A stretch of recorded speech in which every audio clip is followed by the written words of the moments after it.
नवरात्रि का अर्थ है नवरातें। यह पर्व शक्ति की देवी माँ दुर्गा को समर्पित है।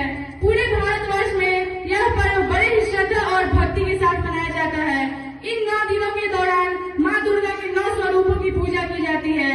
नवरात्रि केवल पूजा पाठ का पर्व नहीं है, बल्कि यह अच्छाई की बुराई पर जीत का प्रतीक है। महिषासुर नामक असुर का वध कर माँ दुर्गा ने धर्म और सत्य की रक्षा की थी। यह हमें सिखाता है कि चाहे बुराई कितनी भी ताकतवर क्यों न हो, अतः जीत अच्छाई की ही होती है। माँ दुर्गा के 9 स्वरूप हर दिन एक नए रूप की आराधना होती है और हर रूप से हमें अलग प्रेरणा मिलती है। शैलपुत्री, पर्वतराज हिमालय की पुत्री, ये हमें धैर्य और संयम सिखाती है। ब्रह्मचारिणी, तपस्या और साधना की देवी, हमें कठिनाइयों में भी अडिग रहने का संदेश देती है। चंद्रघंटा, साहस और वीरता के प्रतीक, हमें डर पर विजय पाना सिखाती है। कुष्मांडा, सृष्टि की रचयिता, हमें सृजन और सकारात्मक शिक्षा देती है। स्कंद माता, मातृत्व और करुणा की प्रतीक, हमें दूसरों की देखभाल करना सिखाती है। कात्यायनी, धर्म और न्याय की रक्षक, हमें अन्याय का विरोध करने की शक्ति देती है।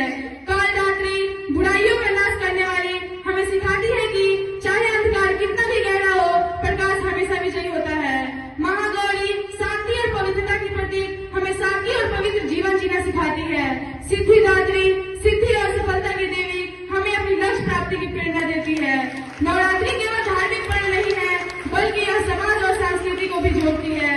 इन दिनों लोग उपवास रखते हैं, जिससे शरीर शुद्ध और मन एकाग्र होता है। भजन कीर्तन और माँ की आरती से वातावरण भक्तिमय हो जाता है।